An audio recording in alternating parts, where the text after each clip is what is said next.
Hello friends, नमस्कार, जय जगन्नाथ। आपण समस्त को शरद स्वागत। आज आम ईएमआरएस पीजीटी कॉमर्स रो ईएमआरएस पीजीटी कॉमर्स रो आ गोटे वीडियो करवा जहाँकि एथरा आम 30टा क्वेश्चन 30टा एमसीक्यू कवर करवा जहाँकि अकाउंटिंग रे से बेसिक डिटेल्स ऊपर हम।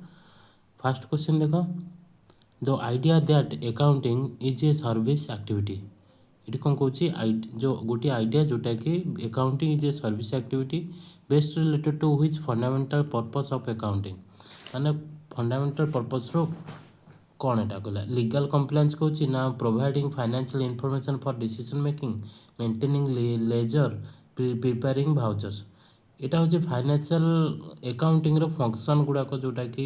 लेजर मेंटेन करवा, प्रिपेयरिंग भाउचर करवा, लीगल कंप्लायंस कवर करवा, ये सब हूँ तार फंक्शन भितर आसो। किंतु सर्विस भितर एगुरा आसुनी जोटा प्रोवाइडिंग फाइनेंशियल इनफॉरमेशन जिते से आम फाइनेंशियल अकाउंटिंग आम प्रोवाइड करें तार कौन कह सर्विस बोली कहीपर फॉर डिसीजन मेकिंग। माने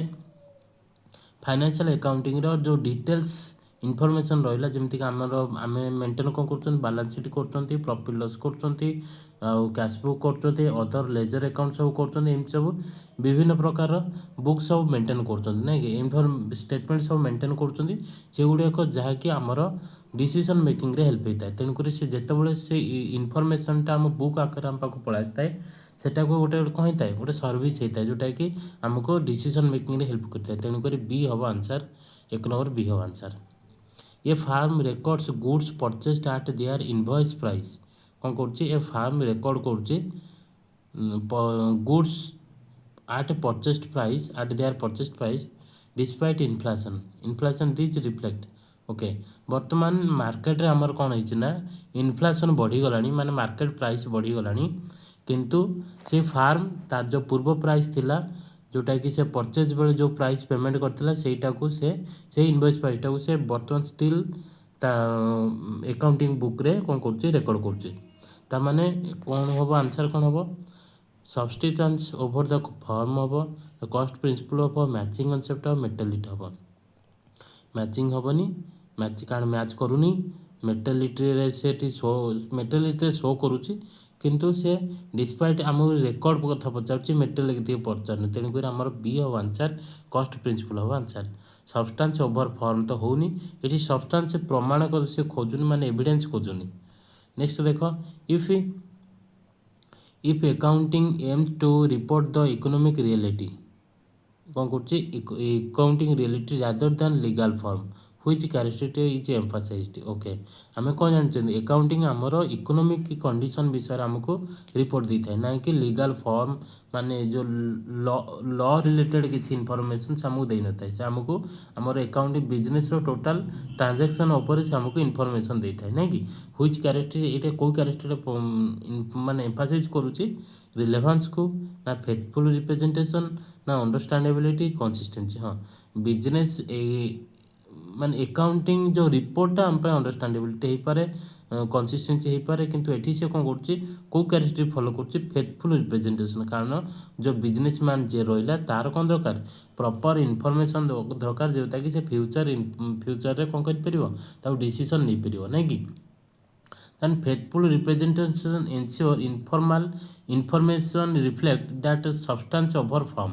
मान ना कि the true economic essence is transaction.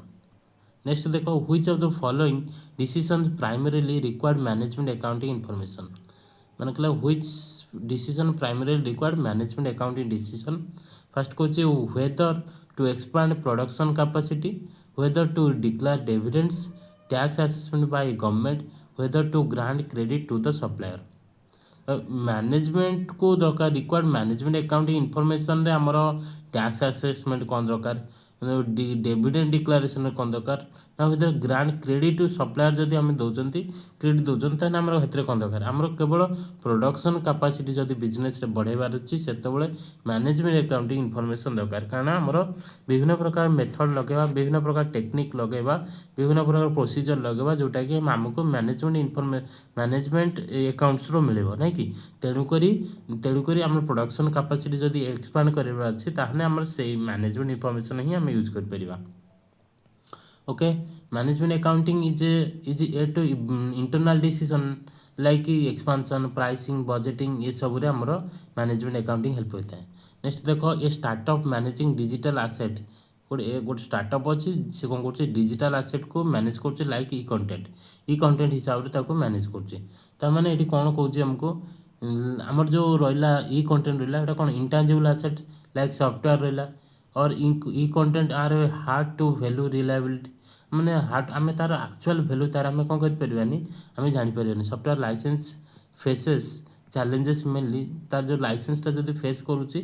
Challenge face कर कौ कारण हो पाए this can not be sold accounting ignore non financial factor हाँ आम आमर जो लोगो अच्छे आमर जो ब्रांड रोचे आम सोल्व कर दे पारती कि कंटेंट भी सेल कर दे पारे तेणुकर ये चैलेंज नुह accounting ignore non financial report accounting non financial report तो हाँ करे ना ये डिजिटल एसेट सहित आर कौन रिलेशन रहा कि ये भी हेनी आमर आंसर ता नेक्स्ट देखा there valuation is uncertain and subjective okay okay यहीटा ठीक हो पारे कारण ता भैल्यूएसनटा केतबेले जदि आमर बिजनेस रो मार्केट वैल्यू भल अच्छी ताने आमर ई कंटेंट जोटा रहा आमर आमर कौन रहा इंटांजिबल एसेट रहा सेगुराकर से सब मानकर कौन होता है भैल्यू अधिका होता है ना जो मार्केट शेयर कमी जाए भैल्यू टी तार कमी जाए तेणुक डिपेंड्स ऑन टाइमिंग नहीं कि टाइमिंग ऑफ और business of the business performance of the business तमें नेक्स्ट देखो ये creditor analyse liquidity would focus on एक क्रेडिटर कौन करनालाइजिंग लिक्विडिटी क्रेडिटर कौन लिक्विडिटी से एनालाइज करे वेदर फोकस ऑन तार को एरिया फोकस रहिबो ग्रॉस प्रॉफिट देखियो ना इंटरेस्ट कवरेज रेशियो देखियो ना करंट रेशियो देखियो ना प्रोप्राइटरी रेशियो देखियो ना से कौर देखियो सी देखो एक्चुअली करेन्ट रेशियो ही देखो कारण क्रेडिटर करेन्ट रेशियो ये देखो आम तार करेन्ट रेशियो आम current asset by current liability आसूची जो तार आमर रेशियो होता है कौन 2:1 तार आइडियल रेशियो होता है 2:1 आइडियल रेशियो होता है माने जदि यही रेशियो रे गोटे गोटे कंपनी तार करेन्ट रेशियो को मेंटेन कर रखी चली ताने से कौन हो कंपनी इंस्टीट्यूशन भल परफॉर्मेंस रोचे तेणुक क्रेडिटर इन्वेस्टमेंट करा चाहिए माने से तार गुड्स को सेंड करा चाहिए विभिन्न प्रकार क्रेडिटर था से करेन्ट रेशियो इमिडिएट पेमेंट दरकार थाए नहीं कि ग्रोस प्रॉफिट उपर क्रेडिटर किसी काम ना इंटरेस्ट कवरेज से तो इंटरेस्ट नौनी कि प्रोप्राइटरी रेशियो से तार माने ओनर मानक भीतर तार किसी काम भी ना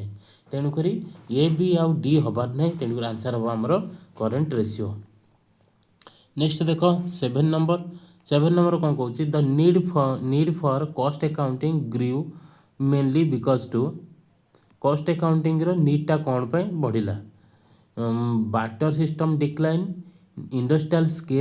scale production and cost control needs risk in government taxation introduction of computerized accounting कहा जोगु आमर बढ़िला आमे जानी इंडस्ट्रियल स्केल जो इंडस्ट्रियल स्केल प्रोडक्शन बढ़िला कॉस्ट कंट्रोल नीड दरकार पड़ा से आमर कॉस्ट अकाउंटिंग आसाला कॉस्ट अकाउंटिंग ये जो कॉस्ट वार्डटा अच्छे ये आम कौन शिखती आमर टोटल गोटे प्रोडक्ट को प्रोडक्शन करने को हेले जी कॉस्ट लगुच टोटाल आम कॉस्ट अकाउंटिंग माध्यम आम कौन करता टोटाल अकाउंट्स करता ना कि जोटा कि आम कॉस्ट सीट अच्छी कॉस्ट सीट्र टोटाल प्रोडक्शन भैल्यूटा आम बाहर करता से आमर रहा industrial scale production and cost control need पाई आमर कौन दरकार कॉस्ट अकाउंटिंग दरकार answer is B which situation best illustrate materiality best example आमर पचारा कौटा हो पार आमर a company write off a pencil as expenses instead of asset a company adjust inventory using FIFO method a company recover revenue only when cash is received A company disclose contingent liability A contingent liability निश्चित show करता है जोटा आम footnote रे आमर शो होता है a company record revenue only when cash is received नहीं इटा तो भूल जिनस यहाँ भूल जिनसला ये company adjust inventory using FIFO हाँ फिफो मेथड भी लिफो मेथड कुछ भी मेथड से यूज कर बेस्ट इलुस्ट्रेशन कथा पचार ना a company write off a pencil as expenses instead of asset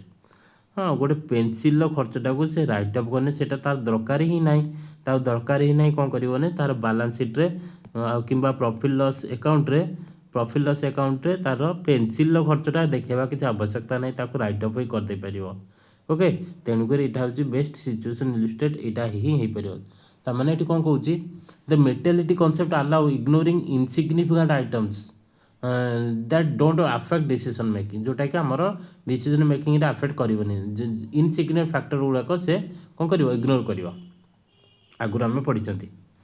next देख a company is preparing budget for next year पर से बजेट तैयारी कर कौन कर बजेटिंग कम कौन budget is a planning tool under management accounting आम मैनेजमेंट अकाउंटिंग जो पढ़ुले से आम जानते बजेट है मेन जिनस जोटा कि आमर business cost and management accounting रे बजेटिंग है सब मोस्ट इंपोर्टेंट चैप्टर बजेटिंग द्वारा ही आमर कॉस्टिंग डिपार्टमेंट चली the information is financial accounting cost accounting management accounting tax accounting ताने हम management accounting basically internal source fine दरकार इंटरनल सोर्स दरकार है कौन बजेट तैयारी करेंगे मैनेजमेंट जो बोर्ड ऑफ डायरेक्टर्स है बोर्ड ऑफ डायरेक्टर्स जो मैंने रही से कौन दरकार प्रॉपर इनफॉरमेशन दरकार कॉस्टिंग प्रॉपर इनफॉरमेशन दरकार जोटा कि से कौन करेंगे बजेट तैयारी करेंगे ताने मैनेजमेंट अकाउंटिंग कराया बजेट मैनेजमेंट अकाउंटिंग द्वारा होता है से आमर यूज कार होता है financial accounting cost accounting use होता है कॉस्ट टैक्स अकाउंटिंग यूज हो न था तेणुक ये दुईटा मिसेला आम मैनेजमेंट अकाउंटिंग आसता है तेणुक ये आंसर हम बजेट फॉर नेक्स्ट ईयर पर आमर कौन दरकार मैनेजमेंट अकाउंटिंग दरकार बुझेगा नेक्स्ट देख if two firm use different preparation depreciation method दुईटा फार्म अलग अलग डेप्रिसिएशन मेथड यूज कर comparable reduce due to difference in presentation accounting policy measurement policy notes and disclosure if two firm use different depreciation methods comparability reduces माने comparability reduces due to कौन हम कारण से कौन कर अकाउंटिंग पॉलिसी अलग अलग यूज कर कारण तार गोटे अलग मेथड आर गोटे अलग मेथड तेणुक आंसर बी हम प्रेजेंटेशन नुह कि प्रेजेंटेशन नुह मेजरमेंट प्रिंसिपल नुह कि नोट्स नुह यहाँ हम आंसर अकाउंटिंग प्रिंसिपल हम कारण अलग प्रिंसिपल सी यूज कर different among policy reduce comparability across firm जड़े जड़े स्टेट लाइन मेथड यूज कर जड़े WDV मेथड यूज कर दुईटा भितर आम कंपेयर करवा केमी कंपेयर तो करवानी ना करहबनी ना तेणु ये स्टेट लाइन मेथड आमर कौन जो गोटे स्क्रैप भैल्यू किसी भी बाहर किंतु WDV मेथड निश्चित स्क्रैप भैल्यू तार बाहर गोटे आसेट्र तेणुक ये आम स्क्रैप भैल्यू आर बाहर तो आम ये कंपेयर केमी करवा तार ए कौन हो तार परसेंटेज वाइज कमी कमी आसो कि आर ईयर टू ईयर सामान रोके तेणुक ये दुईटा मेथड आम कौन कंपेयर करें तेणुक आम आंसर हो अकाउंटिंग पॉलिसी द्वारा से कंपेरेबिलिटी हो पारनी नेक्स्ट कौन IFRS encourages recording asset historical cost only fair value when relevant tax value liquidation value IFRS propose to fair value measurement when it enhance relevance and reliability आमर कौन दरकार relevance दरकार reliability दरकार तेणुक IFRS कौन करे market value treat करे जोटा fair value where relevant which user of accounting primarily analyze solvency and long term sustainability which user को यूजर दरकार सॉल्वेंसी दरकार और लॉन्ग टर्म सस्टेनेबिलिटी दरकार ट्रेड क्रेडिटर दरकार शॉर्ट टर्म लेंडर दरकार इन्वेस्टर दरकार शेयर होल्डर दरकार ना एम्प्लॉयर दरकार कहार दरकार ये दरकार होची इन्वेस्टर दरकार और शेयर होल्डर दरकार यहाँ हम जानते शॉर्ट टर्म नुह ट्रेड क्रेडिटर्स नुह कि एम्प्लॉइज नुह ये business records relevance when goods are deliver कथा कही डिलीवर हो even if payment is not received thus this follows cash basis prudence basis accrual basis matching basis कोटा हम आंसर यहाँ हम आम आंसर हम एक्रुअल बेसिस हम ये बिजनेस रिकॉर्ड आम बिजनेस को रिकॉर्ड करने कथा कौच हुज goods are delivered even if payment is not received आम नट कि आम कारण क्रेडिट सेल कराई तेणुक एक्रुअल बेसिस ये मैचिंग हम जे किंतु मैचिंग कथा ओनली डेलीवरी लिखिदेले मैचिंग हेनी ये मैचिंग हवा को आउर किसी मेंशन दरकार जोटा कि मैच क्या सहित कोटा मैच हम कौ डेट्रे मैच हम कौ टाइम रे मैच हम से किसी ना कि मेंशन थी दरकार ताहले खाली डेलीवरी लिखिले आमर मैच हेनी मैचिंग रो एटा हूँ 25% कवर कर ओके 25% कवर कर आउ बाकी 75% ये मेंशन ना तेणुक मैचिंग ये हेनी एटा कैश तो हेनी प्रुडेंस तो हेनी एटा भी हेनी तेणुक आक्चुअल बेसिस हो answer The matching concept required revenue to match with match cash receipt, expenses to be recorded when paid, expenses to be matched with relevant they generate only profit to be recorded. कौन हम answer answer हम आमर answer हम जोटा कि expenses to be match हवा दरकार with revenue एक्सपेंसेसटा क्या सहित मैच हवा दरकार रेवेन्यू सहित मैच हवा दरकार मेन मैचिंग कनसेप्टर प्रिंसिपलटा मन रख कौन expenses to be match with revenue they generate ये तार टैगलाइनटा जोटा कि यहाँ कौन कहीपर टैगलाइन बोली कहीपर okay tagline of matching concept next देख recording only transaction based event but ignoring employee satisfaction show a limitation recording transaction based event but ignoring employee satisfaction तार माने लिमिटेशन हम कारटा accounting because of reduce qualitative information records quantitative information only based on historic cost use double entry system lack reliability तामने एटा होचे answer कौन हम ए हम जोटा record quantitative information only okay आम अकाउंट जानते ओनली क्वांटिटेटिव वाला से रेकर्ड करछे ना a multinational adopting global accounting a multinational company जे रहिला से ग्लोबल अकाउंटिंग अडप्ट करूछे प्रैक्टिसेस रेफर टू ये प्रैक्टिसटा कौन कहवा प्रोफेशनल जजमेंट कहवा प्रोफेशनल जजमेंट कहवा ना ना ताको आम कौन कहवा कौन गला स्टैंडर्डाइजेशन कहवा द कंप्लीट डिस्क्लोजर कहवा ना अकाउंटिंग एंटिटी प्रिंसिपल कहवा आपको आम कहवा स्टैंडर्डाइजेशन बोली कहवा आपको कौन कहवा स्टैंडर्डाइजेशन बोली कहवा कारण adoption of global accounting norms like IFRS ensure standardization and comparability across countries माने आम एक्रॉस कंट्रीज को लेकिन आम कौन कर आम स्टैंडर्ड ताकू स्टैंडर्ड के कौन मेंटेन करूँ से समस्त जापर सहित भर कंपारिजनटा आम भलसे कर हुईज qualitative characteristic ensure accounting apply to same method across period same method across period को अकाउंटिंग कैरेक्टरिस्टिक क्वालिटी माने को अकाउंटिंग मेथडटा आमर यूज हो understandability comparability consistency and verifiability ये कौन आंसर हम कंसिस्टेंसी हम ओके कंसिस्टेंसी जो मेथड कॉन्सेप्ट अच्छी कंसिस्टेंट कॉन्सेप्ट जो अच्छी सेटा आमर यूज हम the consistency principle ensure similar accounting methods are applied from one period to another for कंपैरेबिलिटी माने कंपेयर आमर करिवार अच्छी अंडरस्टैंड करिवार अच्छी ता वेरीफाए करिवार अच्छी क्या द्वारा आम करें जदि आमर मेथड्सटा कंसिस्टेंटली मेंटेन होता से मेथड एक्रॉस द पीरियड तेणुक यहीटा थिले ही ये तीन टाँग हो पार if a company's accounting record are based on verified document such as bill and receipt okay company's accounting रेकर्डटा क्या पर बेस कर बिल आ रिसिप्ट डिपेंड कर it means accounting satisfies reliability relevance materiality ना मैचिंग क्या से वेरीफाए करमर प्रॉपर रिलायबिलिटी मिल मैच तो हो लिखुची ये कन्फ्यूजन हबार ना ओके ये कौन कहला accounting information is reliable when supported by the verified evidence such as bills and receipts verified documents जदि अच्छी ताने से जगह आम कौन प्रॉपर रिलायबिलिटी जापर रिलायबल इनफॉरमेशन जोटा कि वैलिडिटी प्रॉपर वैलिडेशन हो पारे जोटा next an investor checking whether the firm can pay dividends focus on an investor checking investor कौन कर चेक कर whether the firm can pay dividend focus on से कौन डिविडेंड दे पारुछि कि नहीं से चेक कर कौन चेक करिवो एठी चेक करिवो लिक्विडिटी पोजीशन चेक करिवो ना प्रॉफिटेबिलिटी चेक पोजीशन ना सॉल्वेंसी ना ऑपरेशनल ये देख ये तीन टाँग बढ़िया पाठ अच्छी लिक्विडिटी फर्मूला सब जानवा दरकार प्रॉफिटेबिलिटी जानवा दरकार सॉल्वेंसी जाना ऑपरेशनल जानवा दरकार ये आम आंसर हम प्रॉफिटेबिलिटी कारण इन्वेस्टर कौन दरकार प्रॉफिट दरकार ओके नेक्स्ट देखो the transition from annual accounting to ERP base accounting is part of accounting आमर ट्रांजिशन होची क्या मैनुअल अकाउंटिंग रु आम ईआरपी बेस अकाउंटिंग की आम ट्रांजिशन करछंती ताने से एटा को टाइप रो इवोल्यूशन हबो सोशल हबो ना टेक्नोलॉजिकल हबो ना इकोनॉमिक हबो ना इंडस्ट्रियल हबो सिंपल जिनस आम टेक्नोलॉजी उपर जाउछन तेनु करी टेक्नोलॉजिकल हबो The double entry system ensures cash always equal profit, always asset always equal liability plus capital,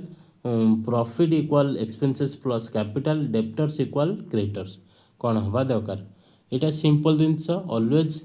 asset always equal to liability plus capital हवा दरकार asset always equal to liability plus capital हवा दरकार ता माने होला the dual aspect principle आमे जानिचंती the dual aspect principle से प्रिंसिपल कौन करछि एंश्योर दैट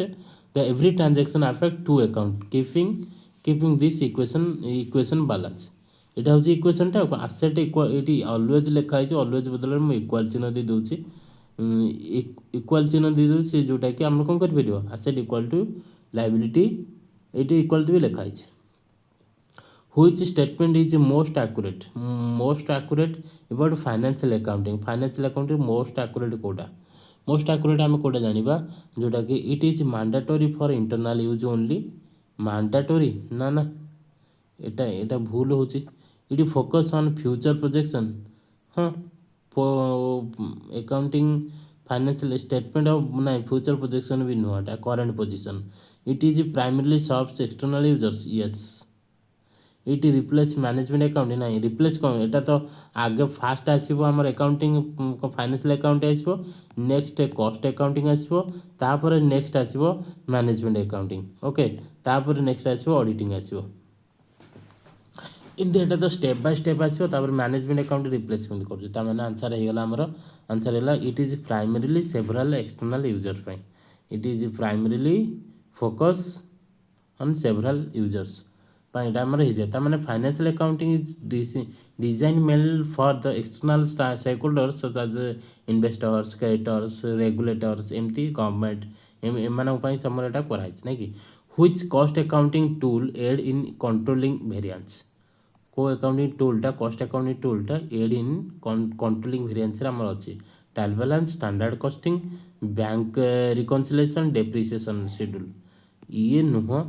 ट्रायल बैलेंस नुह बैंक रिकनसिलेशन नुह सिंपल जिनस यहाँ तो आखि बुझी जन आंसर दब स्टैंडर्ड कॉस्टिंग आउ कौन management account is not govern by कोटा हम आंसर आमर आंसर हम आईफआरएस हम ना गैप हम ना कंपनी एक्ट हम ना एनी फॉर्मल प्रेस्क्राइब फ्रेमवर्क ना यहाँ answer not govern by IFRS अच्छी गैप अच्छी कंपनीज एक्ट भी अच्छी ओके नेक्स्ट देख which accounting report is forward looking कोटा माने पूरा बाहर दुनिया को से सब किसी देखे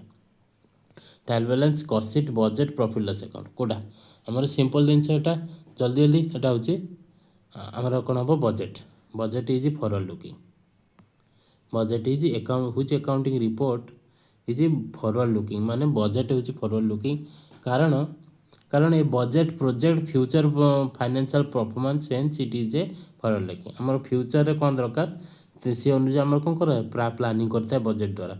तब next which user evaluate accounting information to make collective bargaining decision collective bargaining ये जो टर्म रख मन रखुव जोटा कलेक्टिव बार्गेनिंग कौन यहाँ कौन यहाँ आम आंसर हम कस्टमर हम ना एम्प्लॉय ट्रेड यूनियन हम ना सप्लाई हम ना गवर्नमेंट यहाँ आंसर हम एम्प्लॉय हम कारण employees and trade unions use accounting data like profitability for wage negotiation माने तांकर वेज नेगोशिएशन से कौन कर ये बार्गेनिंग कलेक्टिव बार्गेनिंग कथा से कहला next question a reliable accounting system must ensure verification and support by evidence हवा दरकार verification and support by evidence हवा रिलायबल अकाउंटिंग केतल हबो verification and support by evidence हवा दरकार नेक्स्ट देख a sudden change in accounting method with justification भावलेट without justification okay जदि किसी जस्टिफिकेशन न दे तुम कौन कर अकाउंटिंग मेथड चेंज कर दौ क्या भायोलेट कर सिंपल जिन गोइंग कंसर्न को से भायोलेट कर ओके ये किसी ना ना ना सॉरी भूल कहीदेली सॉरी यहाँ हम कंसिस्टेंसी हम ना मु गोइंग कंसर्न कौन कौन कौन हम कंसिस्टेंसी हम मन रख यहाँ नुह बी हम आंसर कंसिस्टेंसी कौन 29 नंबर 29 नंबर सी अरे सी कौन कौन sorry 28 number B which concept required assuming business will continue indefinitely business made as a business entity concept. Historical cost accounting is criticized mainly because overstate liability, understate asset value during inflation, increase comparability, excel, reduce needs of disclosure. এটা कौन answer हम answer हम B हम जो understate asset value during inflation नहीं कि तार historical cost ignores price level changes आम मार्केट प्राइस और फेयर प्राइस को भी से इग्नोर करते हैं तेणुक दस understanding asset value in the items times of inflation okay thank you जय जगन्नाथ आपर जदि पीडीएफ दरकार ताने शरत एजुकेशन ये जो अच्छी टेलीग्राम चैनल अच्छी ये देखुच टेलीग्राम चैनल लिंक ये अच्छी लिंक रे जॉइन कर ओके थैंक यू आपण मानकर जदि एसएसपी पीजीटी बुक दरकार ताने मते कांटेक्ट कर परियो मो नंबर रे आपण माने टेलीग्राम चैनल पाइबे जय जगन्नाथ।